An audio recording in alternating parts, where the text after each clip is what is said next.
Hi, this is Ike from Groovy Entertainment. Today we got another book to read for you. Today's book is Bambi from 1948. So let's get started. Bambi came into the wood in the middle of a thicket, one of those little hidden forest glades which seem to be open but are really screened in on all sides. The magpie was the first one to discover him. This is quite an occasion, he said. It isn't often that a young prince is born. Congratulations.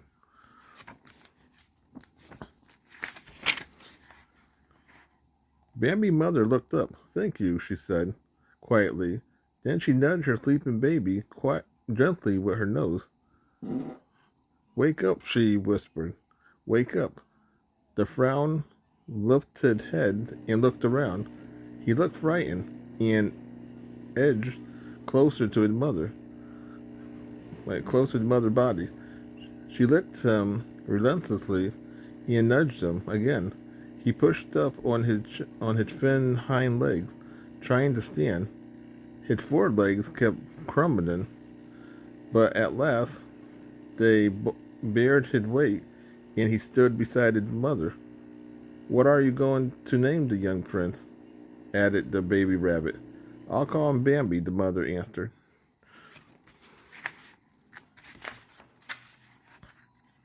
Bambi, replied the rabbit. That's a good name. My name is Thumper. And he hopped away with his mom and sister. The little frowns sank down and nestled close to his mother. She licked his spotted red coat softly. The birds and animals slipped away through the forest, leaving the thicket in peace and quiet. The forest was beautiful in the summer. The trees stood still under the blue sky, and out of the earth came troops of flowers unfolding their red, white, and yellow stars. Bambi liked to follow his mother down the forest path, so narrow that the thick leaf bushes stroked him as he passed. Sometime a branch tripped him, or a bush tingled about his legs, but always his mother walked easily and surely.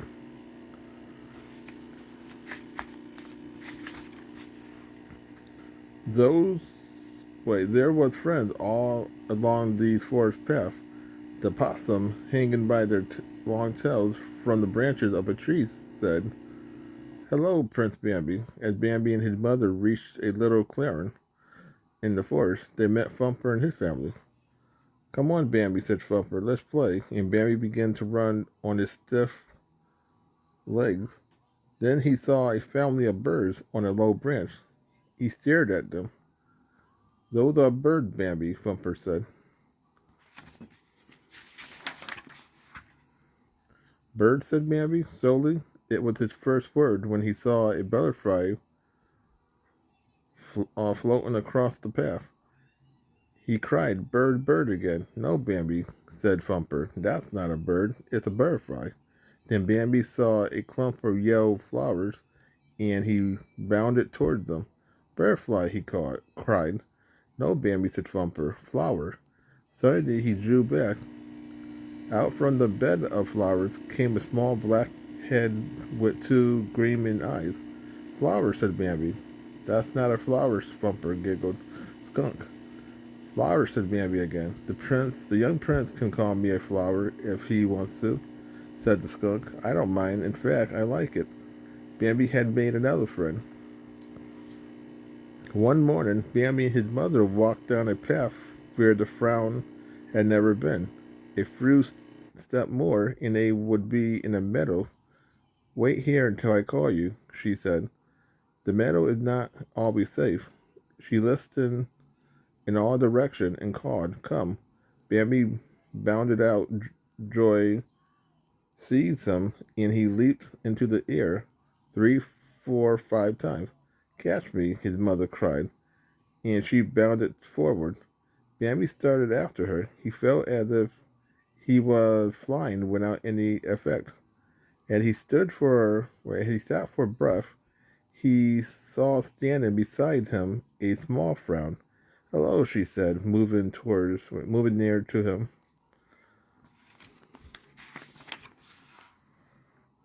Bambi, shy, bounded away to where he saw his friend Flower the skunk playing. He pretended he did not see the new little frown. Don't be afraid, Bambi, his mother said. That is little Feline. His mother is your aunt. Soon Bambi and Feline was racing around the hillock.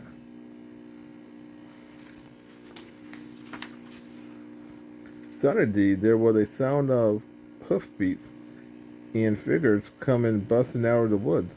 They was the Sags. One of the Sags was larger and stronger than all the others. This was the great prince of the forest, very brave and wise.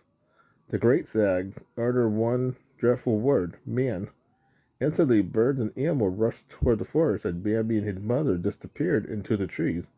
They hid behind them on the meadow, loud roaring noises, terrifying to Bambi's ears. Later, as Bambi and his mother lay safely in their thicket, his mother was praying, Man, Bambi, it was man in the meadow. He bring danger and death to the forest with his long stick that roar and sputter flames. Someday you will understand. One morning, Bambi woke up shivering with cold. His nose told him that there was something strange in the water. When he looked out, though the thicket, he saw everything covered with white.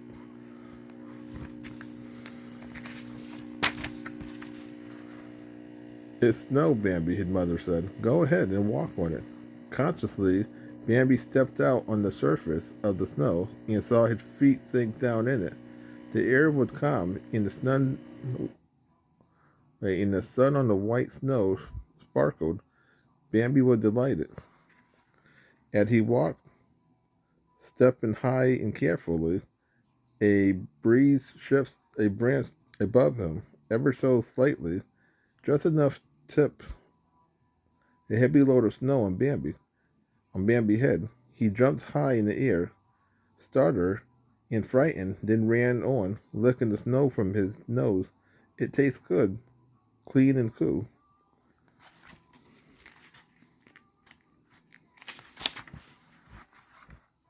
Thumper was playing on the ice-covered pond, and Bambi trotted gingerly down the slope and out on the smooth ice, too. His front legs shot forward, his rear legs slipped back, and down he crashed. He looked up to see Thumper laughing at him. He finally lurched to his feet and skidded across the ice dizzily, landing headfirst in a snowbank on the shore. He pulled himself out of the drift. He and Thumper heard a faint sound of snoring, peering down into the deep barrel. They saw the little skunk laying peacefully asleep on a bed of withered flowers. Wake up, Flowers, Bambi called. Is it spring yet? Flower asked sleepily. No, winter just beginning, said Bambi. I'm hibernating. The little skunk smiled. Flower always sleeps in the winter, and he dozed off again. So Bambi learned about winter. It was a difficult time for all the animals in the forest. Food grew scarce.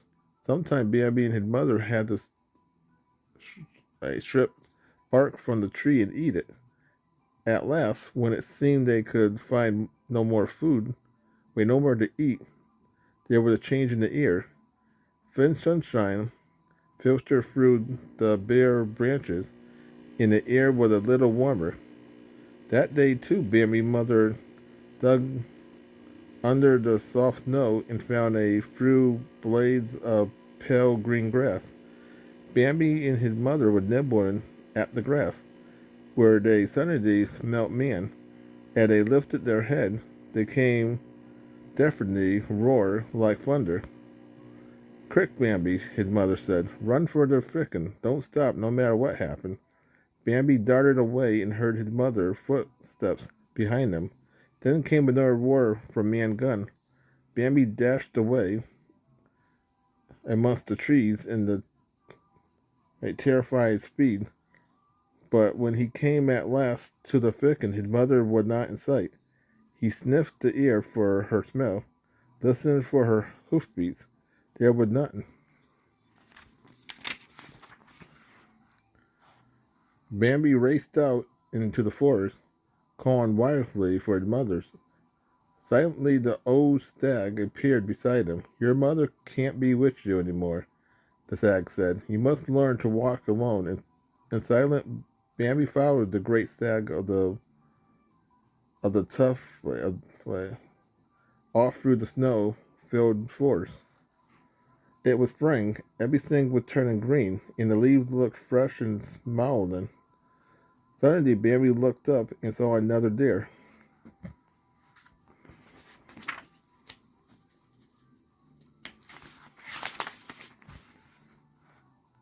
Hello, Bambi, said the other deer. Don't you remember me? I'm Feline. Bambi stared at her. Feline was now a grateful, beautiful doe. A strange excitement swept over Bambi. When Feline trotted up and licked his face, Bambi started to dash away. But after a few steps, he stopped. Feline dashed it into the forest, and Bambi followed. Suddenly, Rano, a buck with a big antler, stood beside Bambi and Feline. Stop, he cried. Feline is going with me. Bambi stood still, and Rano nudged Feline down the path. Suddenly, he shot forward, and they charged together with a crash. Again and again, they came together, forehead to forehead. Then a broke from Rano's antlers. A terrified blow tore open his shoulder, and he fell to the ground, sliding down a rocky embankment to the ground, sliding down a rock. As Ramon limped off onto the forest, Bambi and Feline walked away through the woods. At night, they trotted onto the meadow, where they stood in the moonlight, listening to the east wind and the west wind calling to each other. Early one morning in the autumn, Bambi sniffed the scent of man. The great stag came and said, Yes, Bambi, it's man with tents and campfire. They must go to the hill. Bambi ran back to the thicket for Feline. The sound of man and barking dogs came closer. He lunged at the dog and called, Run, Feline. The roar of a gun crashed almost beside him, but he dashed ahead as a killing pain shot through him. The old stag appeared and said, The forest had caught fire from the flame of men's campfire. We must go to the river. They plunged into the roaring fire and then fell into the cool, rushing water. Panting and breathless, they struggled onto a safe shore, already crowded with other animals. With a cry of joy, Feline came running to him and gently licked his wounds on his shoulder. Together they stood on the shore and watched the flame destroy their forest home. Spring had come again, and green leaves and grass and flowers covered the scar left by the fire. Again news went through the forest. Come along, come to the thicket. At the thicket, the squirrels and rabbits and birds was peering through the undergrowth at Feline and two spotted frowns. And not far away was Bambi, the proud father, and a new great prince of the forest. So that was Bambi for 1948. So please like, subscribe, share, and comment. Have a good every day, but another video coming out real soon.